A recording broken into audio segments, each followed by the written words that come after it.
All right, everyone. We're going to call our next panel to order, and it's a good one, very topical. We're going to be talking about things on this panel that have come up on the previous panels and will absolutely come up on the following panels. I'm Dan Brissett. I'm the president of the Environmental and Energy Study Institute, and our organization works very closely with the House and Senate Renewable Energy and Energy Efficiency Caucuses to every year bring the EXPO Policy Forum and reception to the Hill. This is panel 3 of 8. And we're going to be covering a lot of great ground on this one. I'm truly excited about this collection of speakers. We also have an exhibit space in the Rayburn Foyer. I encourage all of you to stop by afternoon and check that out. And then at 5 o'clock, that exhibition space will become a reception space. And so if you are able to come back and join us at 5 o'clock for some refreshments, of course, we'd be really, really, really happy to have you. So this panel, I mean, I feel like you can't open a newspaper or open a web browser and go to a newspaper's webpage without reading about demand, energy demand, surging energy demand. And we have about as great a panel as you could come up with to talk about that. So I'm going to waste no time, and I'm going to introduce our first of 4 speakers. And the first of our speakers today is Patrick Hughes. Patrick is Senior Vice President, Strategy, Technical, and Industry Affairs at NEMA. Patrick, thanks for being here. I'm really looking forward to learning about what NEMA is doing.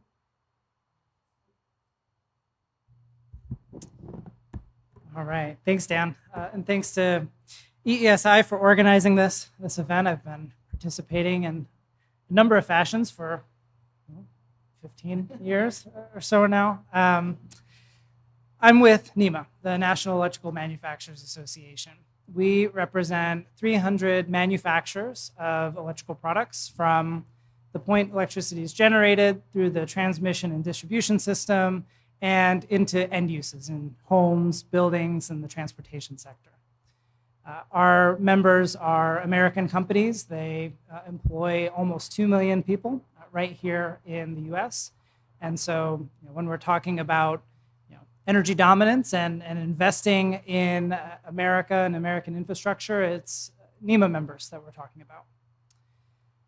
We recently published a study on electricity demand because we were seeing wildly different projections for what we were going to expect. So we said we're going to look at this with our own lens, our own assumptions.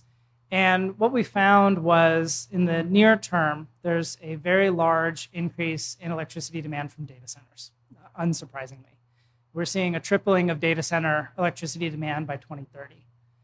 And when you look out to 2050, we're seeing further increases amounting to about a 50% increase in electricity demand by 2050. It's data centers, it's electric vehicles in the medium and longer term. It's also electrification of homes and buildings and the industrial sector. Our study, though, went further. It looked at the demand, but it also looked at the technologies that are going to be key to meeting that demand. And the short version is we need a lot of everything. We need a lot more generation. We need a lot more transmission. We need more and smarter distribution, energy storage, and flexibility in our homes and our buildings through energy efficiency, demand response, flexible electric vehicle charging. And one notable area is data centers, right? What do we do about the huge increasing demand for data centers?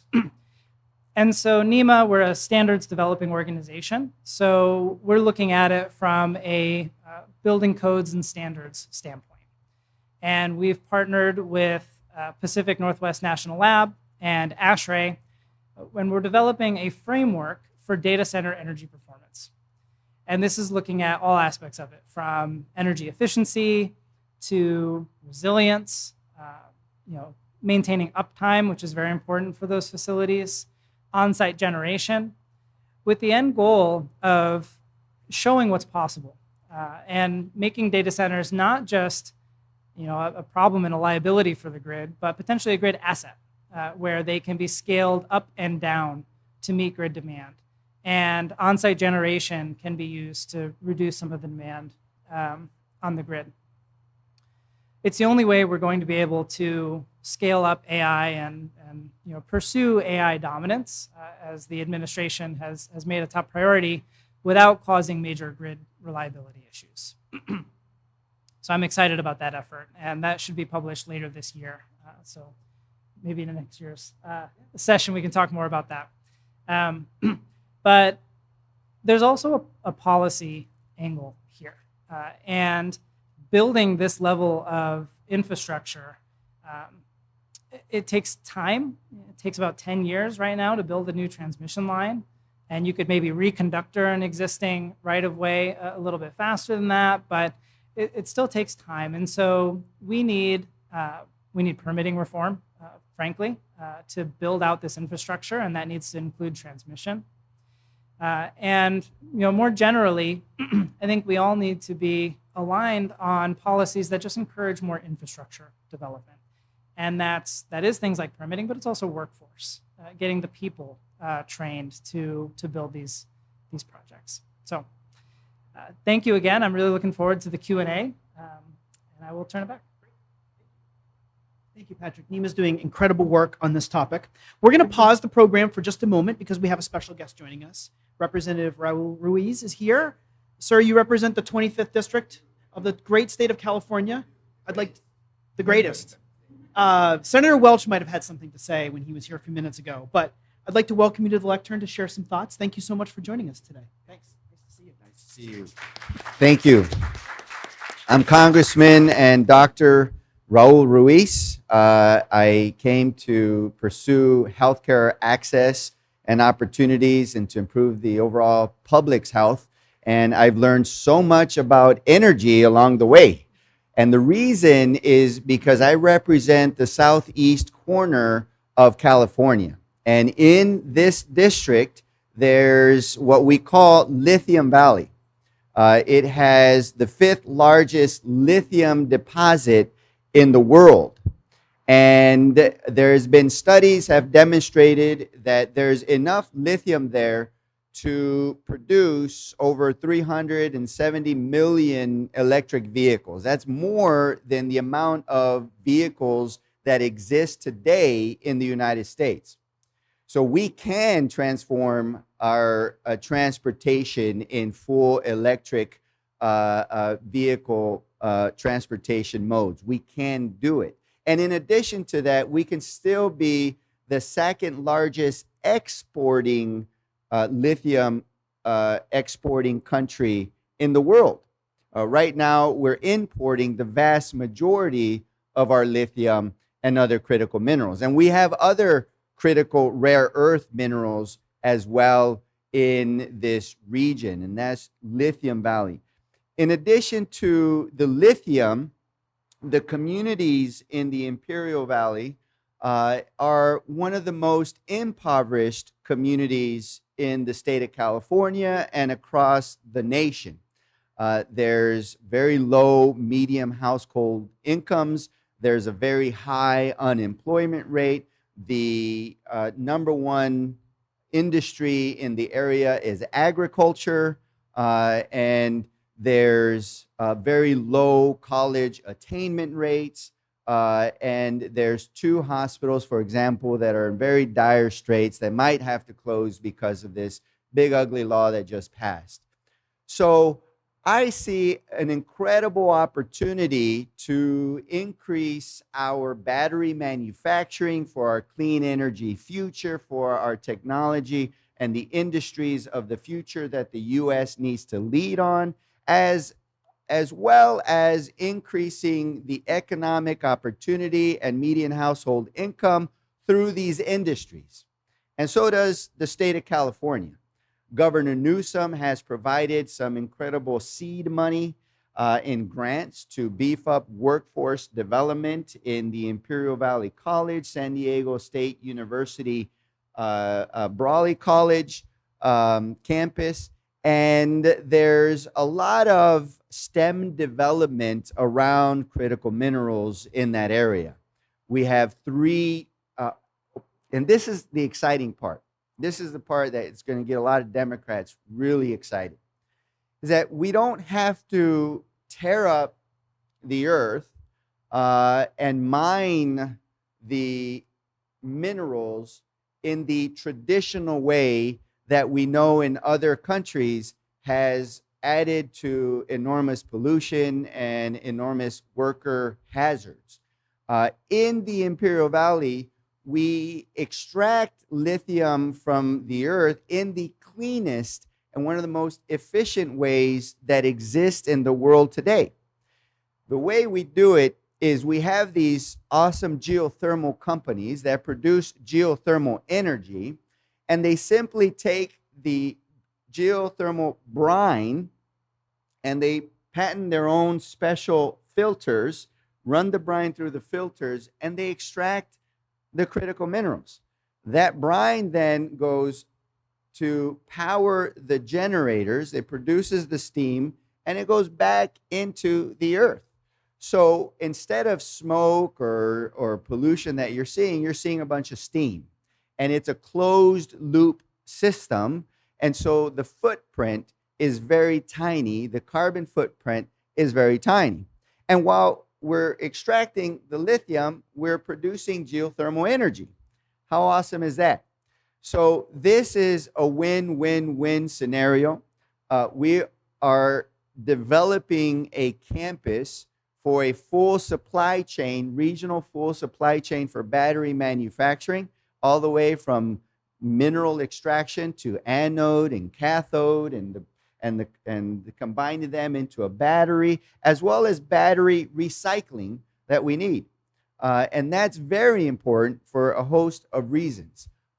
In addition to that, there's now interest with data centers to co-locate their data centers and use the geothermal energy to run those data centers. Now, the concern in the desert is how are you going to cool the data centers, because some data centers require a lot of water. We don't have a lot of water, and we got a Salton Sea that's receding, and we got to make sure that we preserve our water as much as possible. But they tell me there's some fancy chemicals they can do it with very minimal amount of water. I'm going to trust but verify, and we'll get to the bottom of that. But this is an incredible opportunity to decrease our reliance from China as a national security issue. This is our opportunity to lead in AI, lead in the technologies of the future. This is our opportunity to extract lithium and other rare earth minerals and critical minerals from our own domestic supply in a way that's cleaner and healthier and safer for workers and surrounding communities. This is also an incredible case study where you can take a marginalized, impoverished community and develop a robust middle class. And so that's what brings me chills to my skin, and I hope brings chills and excitement to all of you, because this is what we need to do. And that is why I also introduced legislation that will modify the 45X provisions and define what are the components of battery manufacturing, which also includes critical mineral extraction and anode production, and all the different, so that it expands that whole supply chain of battery manufacturing. So critical minerals like lithium in my district can receive those tax credits, and we increase those tax credits we double it from 10% to 20%. So in the hopes that it will spur our production, hopefully critical minerals extraction domestically, and we can make the full supply chain of battery manufacturing, which would help with the technology, the industries of the future, as well as our clean energy, electric vehicles that we need, not just for our own energy production, as well as for our environment. And we know that clean energy right now is the fastest form of energy and the largest form of energy that we can upscale quickly in order to beat our competitors. Unfortunately, this big ugly bill just took that advantage away, and now it's going to be more difficult to generate the amount of energy. It's going to take longer to generate that amount of energy that we need for AI and data centers and all the other provisions that we need. So with that, I leave you. God bless you, and let's get this done. And thank you for being here, all of you. Thank you. Thank you, Representative Ruiz. Thank you so much. Thanks. Wish you a productive August recess, safe travels back, and thank you so much for joining us today. Really appreciate it. Thank you. All right, well, we are going to pick up, and thank you too for joining us as well. That is going to bring us to our next speaker.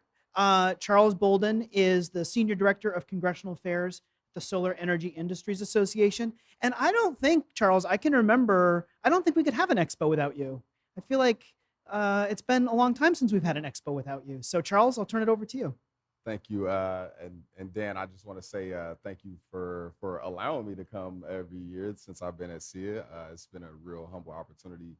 And I also want to point out that this is the second time that a member of Congress, that I had to go after a member of Congress speech. So I will not be as good as Congressman Ruiz, but I will try. So my name is Charles Bolden. I'm the Senior Director of Congressional Affairs at the Solar Energy Industries Association. We are the largest solar and storage trade association in the United States with over 1,300 member companies. We represent just about everyone. We have the entire supply chain from manufacturers to small rooftop solar companies, but also the larger utility scale and battery storage companies as well. When it comes to our energy demand growth, I think that one thing that we've been working very hard on is just making sure that we're messaging on reliability. And while we also have not seen the amount of energy demand since World War II, we know that our industry is ready to stand in the gap for those other industries that are prioritized right now in the current administration. One of the major things that we've seen, and I'll pull up some data points, is that there's a projected increase of 337 terawatt hours for energy demand in 2028. And this is reported by a filing submitted to FERC. One of the things that we've been working on is just making sure that we're messaging to members of Congress and industries alike that, again, we're ready to stand in the gap, we're reliable, we're affordable, and we can get deployed at the fastest pace of any other energy resource.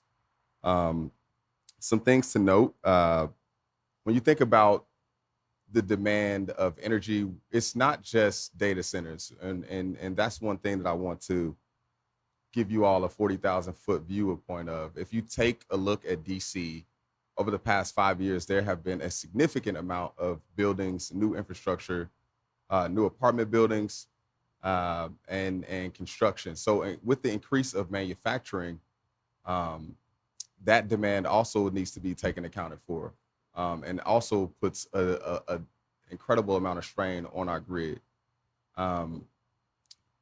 Going to, again, when it comes to the apartment buildings that we see around the DC area, a lot of the prices for our energy bills, I'm sure you all have looked at your energy bills recently and seen a small increase. I know I have. I just bought a house and my energy bill is incredible. However, I would just like to state that, when we look at the dynamics in which Congress has been passing bills on, a lot of the times we don't have the opportunity to speak up on behalf of our industry because there's just so many different conversations happening around what solar is, and we've been having a very, very challenging year. But if you look at the past 5 to 10 years, solar has been thriving. Now, when it comes to, again, the energy demand, it's not just data centers. We're taking a look at manufacturing. We're taking a look at the buildings that are being built. We're also taking a look at a lot of the investments around the countries, especially in different states where you wouldn't normally see a lot of solar growth.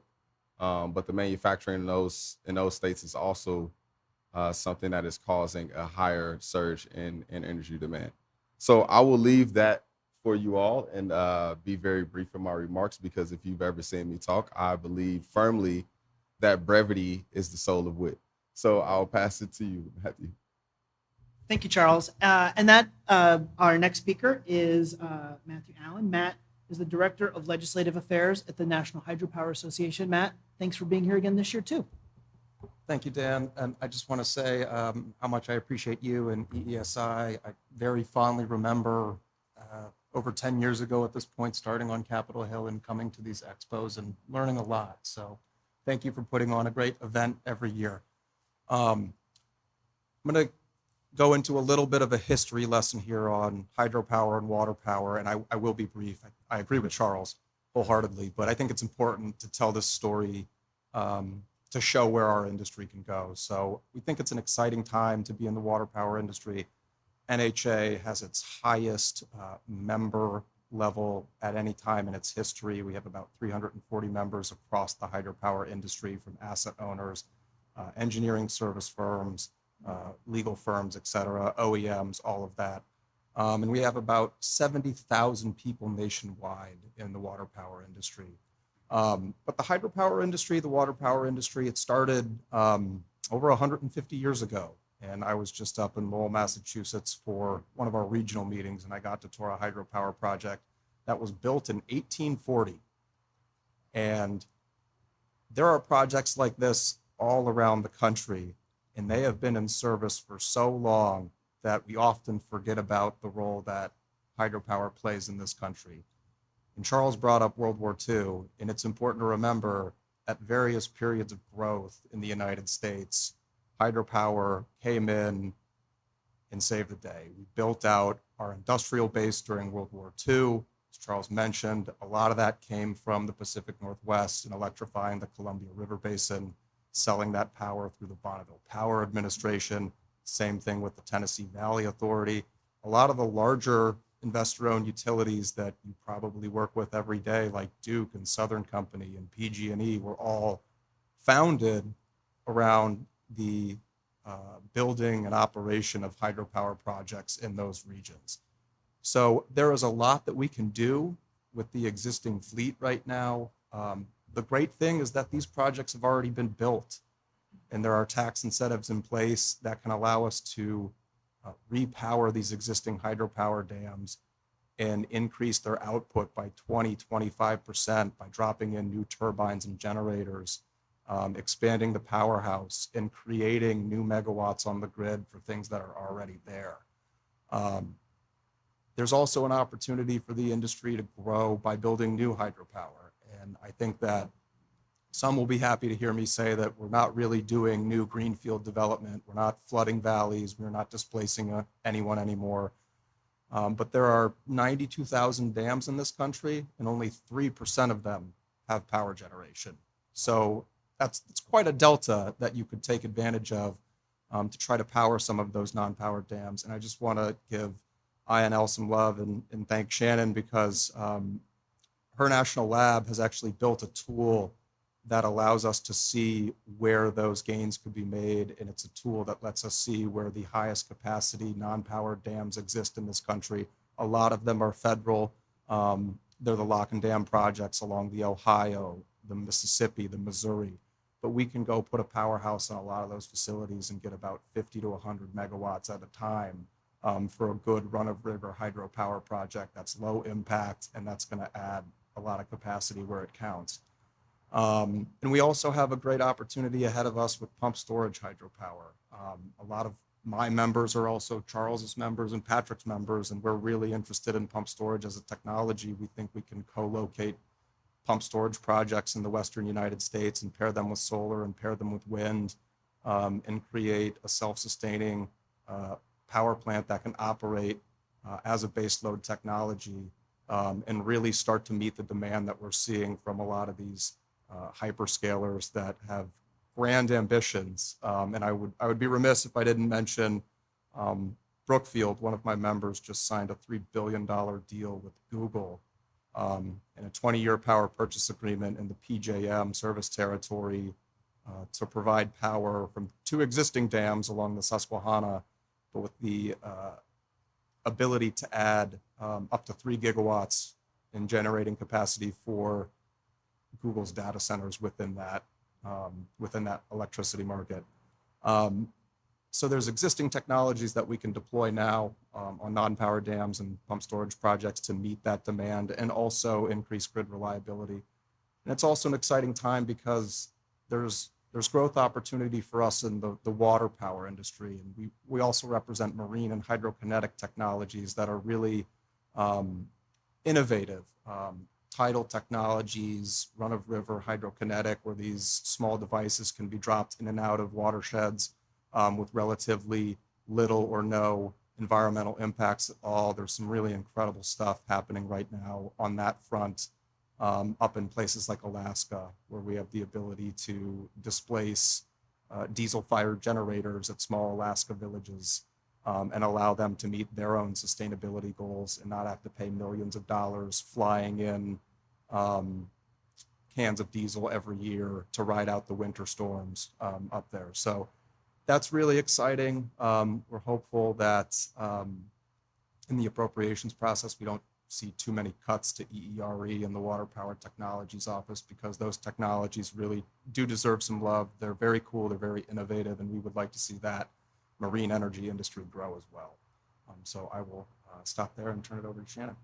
Thank you, Matt. That was great. There's a couple folks standing in the back. There are a couple chairs here and there if you want to make your way up while I introduce our 4th panelist. I see a couple here-ish, and there's a couple over there-ish, but it's always great, but still, we're going to be here for a while, so have a seat if you can. That brings us to Shannon Bragg-Sitton. Shannon is the Associate Laboratory Director for Energy and Environment Science and Technology at Idaho National Laboratory.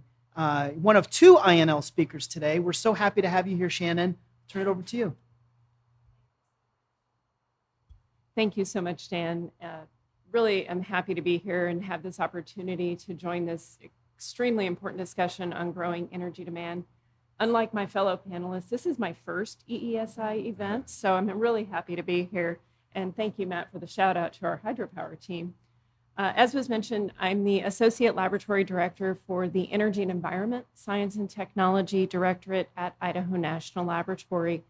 We do a lot of different things within that directorate. We are the nuclear energy laboratory for the nation.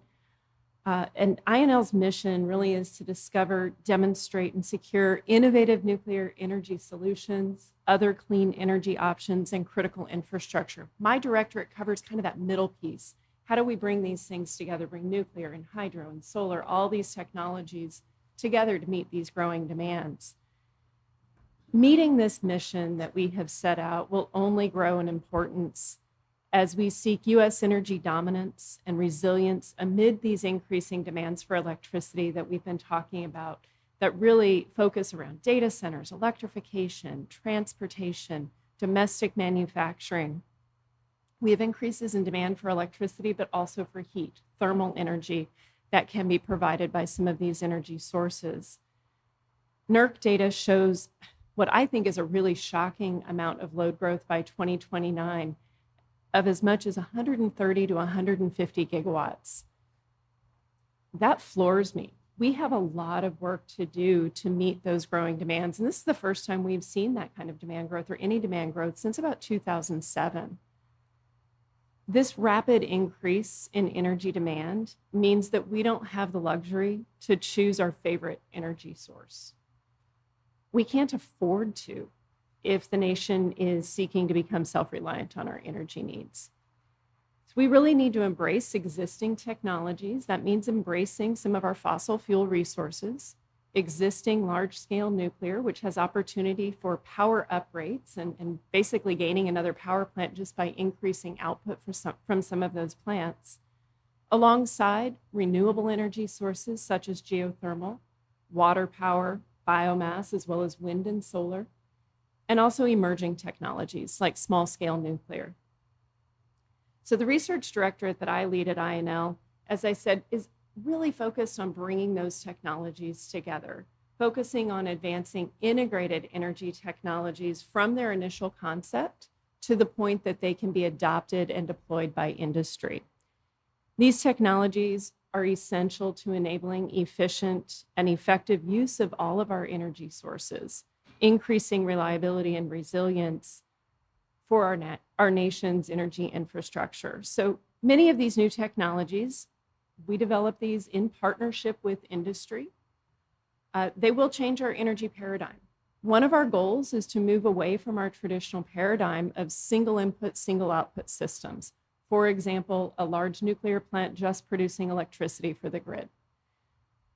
Instead, we are looking at creating more connected systems that can capitalize on potential efficiency gains and better meet dynamic energy demands, such as those types of demands we may see from the growing data centers. So this involves building things like large configurable systems that manage energy input from these multiple sources by deciding whether or not we need to send that power, that energy, to the electric grid, send heat or electricity to storage to meet later peak demands, or to use that energy, whether heat or electricity, to support production of chemicals or products such as steel and fertilizers. These technologies will use robust control systems, and they'll leverage all of the AI that we're hearing about and is growing every day.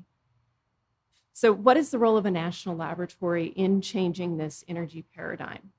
Well, one of the challenges that we have is new technologies often take too long to develop and deploy. They cost too much, and it takes a long time to develop the human capital to operate these systems. This presents a gap in these products coming to the marketplace. Before industry can really move forward, they need to fill these gaps and understand how these technologies will play in the market. So this is where INL and other national laboratories become indispensable. We are aware of where this gap is and how to fill that gap, and we have unique facilities and expertise that can fill that gap. So one example that we are championing at INL is the development of a proposed energy technology proving ground.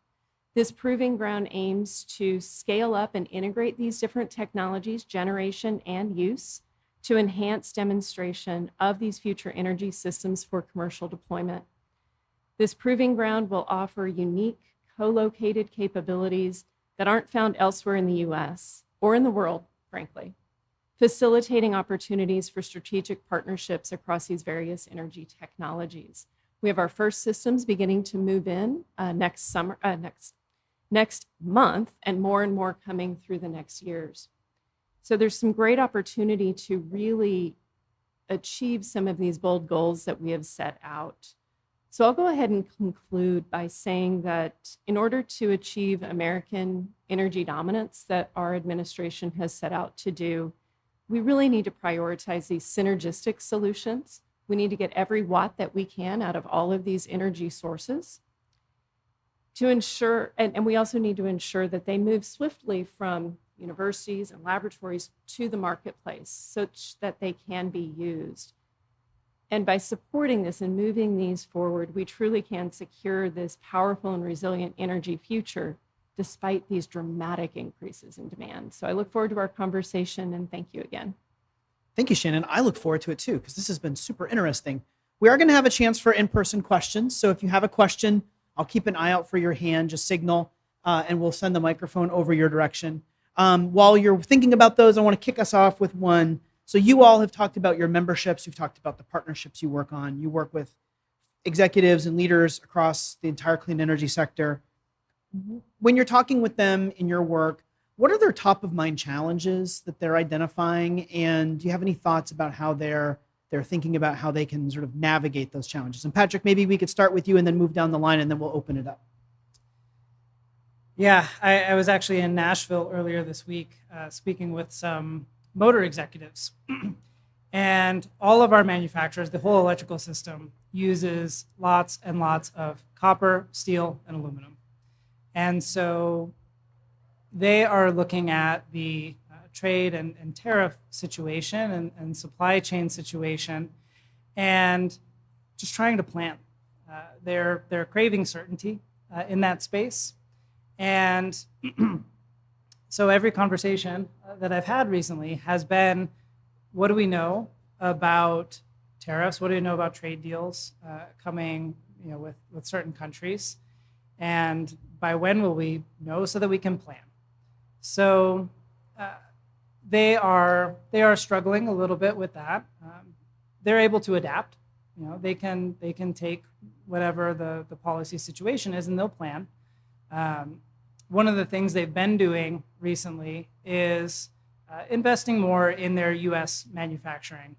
And NEMA just recently started a Make It American program where we're certifying our members' facilities and product lines for their compliance with BABA, the Build America, Buy America domestic content requirements.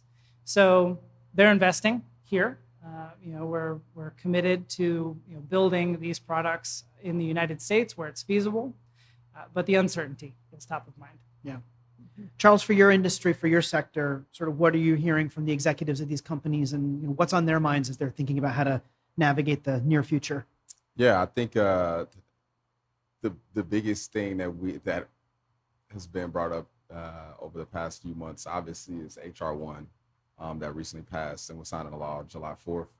Obviously, our companies have made incredible investments, and there's been a substantial amount of manufacturing and also facilities that increase the workforce that we've been focused on. So I think the biggest thing right now is I think companies are trying to address the business models that they've been currently using over the past couple of years, but also, looking at ways that they can innovate and change their projected workforce in the next few years and upcoming years to meet the energy demands. I think the unique thing that I found, and this is something that I was so, in the days of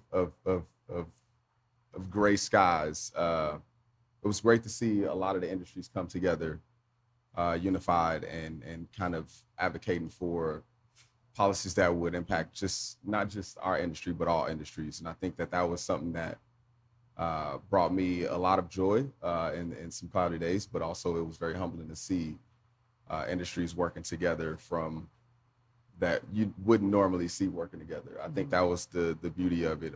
But to answer your question, I think right now, when it comes to our companies, they're all just trying to figure out how they can navigate the next few years, as well as with the other policies that have been coming out, just ways that we can work with the administration and also members of Congress alike to make sure that our industries continue to thrive and continue to make energy prices as low as possible.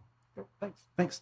And Matt, you mentioned that your membership has expanded dramatically. So you're dealing with even more people from even more parts of the economy. So what are you seeing in your work? Permitting. We have, as I mentioned in my opening remarks, an incredible opportunity to add capacity of the existing hydropower fleet in this country. But we probably have the most challenging permitting process of any energy technology in this country. And I hope that Shannon will reaffirm this, but it takes longer to relicense an existing hydropower project than it does to certify and license a new advanced nuclear project.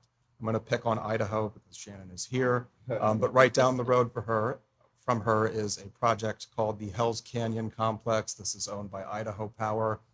They are in year 24 of their 5-year relicensing. That is one of the larger projects, so it does come with some issues that need to be worked through in the duration of that FERC process.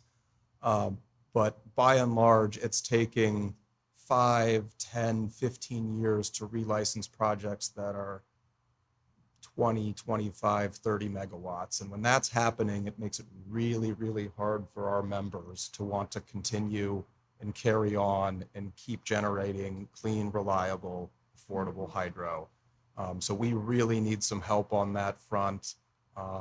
It's been a real a real tricky issue for us. But what we have seen, and this trend is increasing, and we are trying to do everything in our power to prevent it from continuing, is that asset owners across the country are looking at surrendering their FERC operating licenses, decommissioning powerhouses, and taking those megawatts off the grid.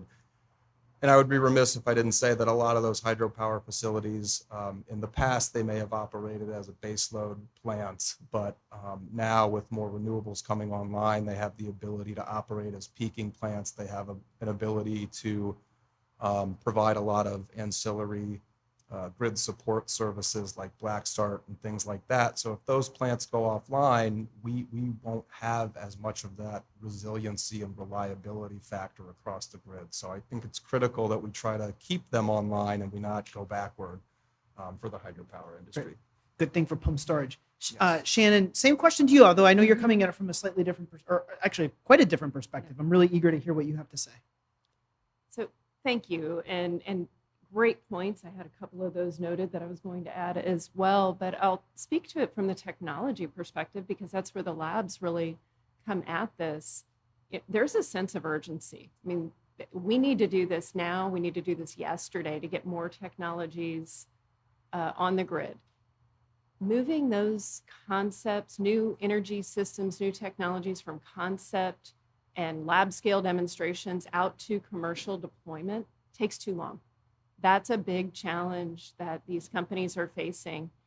And we are trying to help that process, but it does take time. And so we need to move that forward faster. Some of the other areas that I think are really critically important that have already been mentioned is supply chain. Those materials and components, having those available for use domestically and domestically sourced is a huge challenge right now.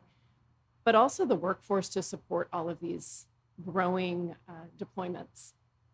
We're going to have a workforce shortage across these technologies, whether it be nuclear or solar or hydro. We've got challenges there that we need to meet.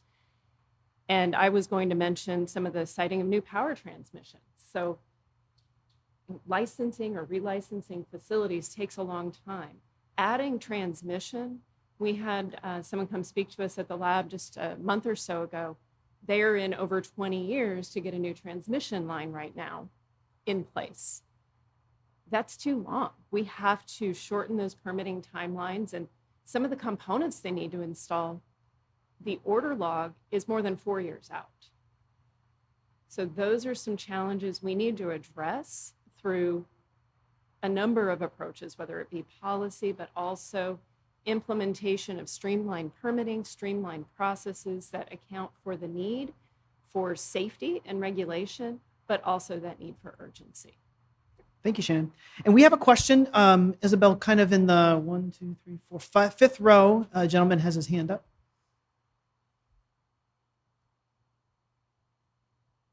Thank you. I'm very familiar with NEMA. During the last century, my father became a felon and almost went to jail because of an unofficial NEMA subcommittee meeting dealing with very small products in smoke-filled rooms in Chicago. And the reason I mention this is not to brag, but NEMA is an enormously important organization which regulates goals and objectives of its members. And they make a lot of products that are really small. That meeting was about devices that were $1 or $2 or $3. And has NEMA considered a mandate to all its members to have all products reviewed for energy efficiency and maybe for sustainability too, rather than just focusing on major issues and focusing on large products that they can make. Thanks. Patrick, did you catch that? Yeah, Okay. I think so, and I'm glad your dad avoided jail time. We take our antitrust protections very seriously at NEMA, and want to be a safe space for manufacturers to work together to solve these issues, and energy efficiency is one of those. We actually, I mentioned that I was speaking with those motor executives. we just recently updated one of our standards on motor efficiency. And for those of you who may not be aware, motors account for 40% of the electricity use. And you think about it, it's elevators, escalators, HVAC systems, water pumping. That's all motors. And in our most recent update to that standard, we increased the energy efficiency levels that these motors should be targeting. And we updated what we call our NEMA premium program with those new levels. Many of our products are also regulated by the Department of Energy for their energy efficiency. And we've worked with DOE over the years to set efficiency performance levels for lighting, for example, and the LED revolution that has significantly reduced the amount of electricity used in lighting. That was because of our members and their research and development and their investments in energy efficiency. So, across the board, efficiency is one of our core tenets at NEMA. We want to make all of these products throughout the electrical system more energy efficient. And a lot of research and development and investment is going into advancing efficiency. Great, thanks.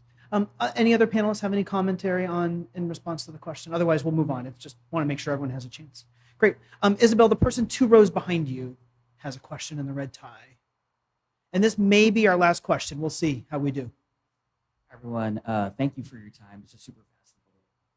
In terms of permitting, what would you say are some of the biggest hurdles in statute, or would you say it's more of an issue with capacity of the permitting agencies that are? That's a huge question. Charles, you went right for the mic, so you get to go first, and then everyone else will have a chance to answer. That means it will probably be the last question. Because, So I think it's a lot to do with the process of the agencies just don't have enough staff for a number of different things that are coming down the pipeline. To the second point, I think that permitting has been talked about for years that we will get something done, and I think people are just now ready to actually jump that hurdle of getting something done. Obviously, NEPA is a huge issue. Depending on which way you swing on the pendulum, I think that's just where that's one of the most controversial components of our industry. But yeah, I think that. I know we don't have a lot of time, and I could talk about this for quite a while, but I will just start with the Federal Power Act was written in the 1920s. It's now 2025. So a lot of our landmark environmental laws have been written and enacted in that time frame. NEPA, the Clean Water Act, the Endangered Species Act, a lot of other layers that have been put onto the FERC hydropower licensing process. So all of those things need to be considered when drafting a license for a hydropower project. And I will just say that hydropower might be the only energy generating technology that has 2 jobs, and all of that is captured in our license. And what I mean by that is a lot of other technologies, you build your project, you operate it, you generate electricity, you sell it into the grid, and you use the revenues for O&M. A hydropower dam is going to do a lot of things for you. It's going to provide flood control. It's going to provide recreation opportunities along the reservoir or the river. It's going to provide irrigation for local communities to grow crops. So there's a lot of other things that for us specifically get dropped into that permitting process, which elongates it.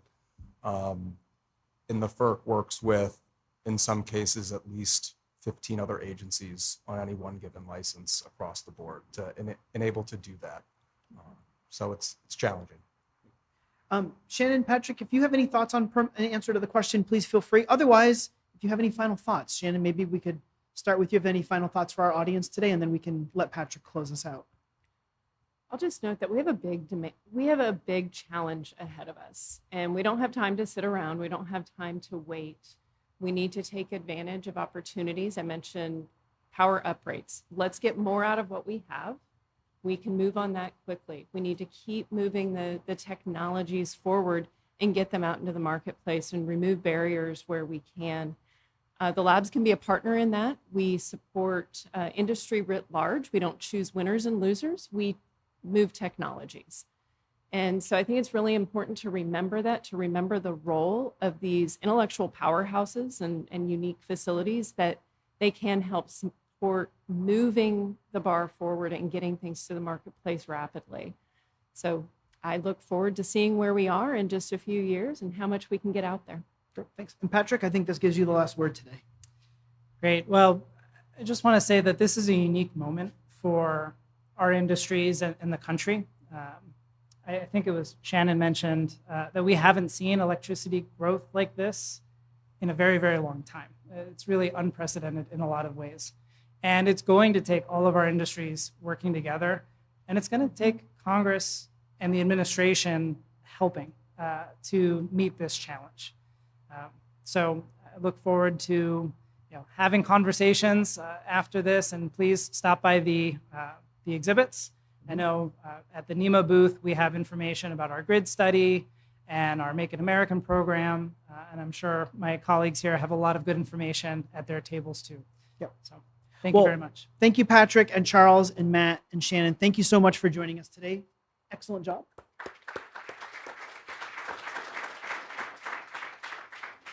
As Patrick was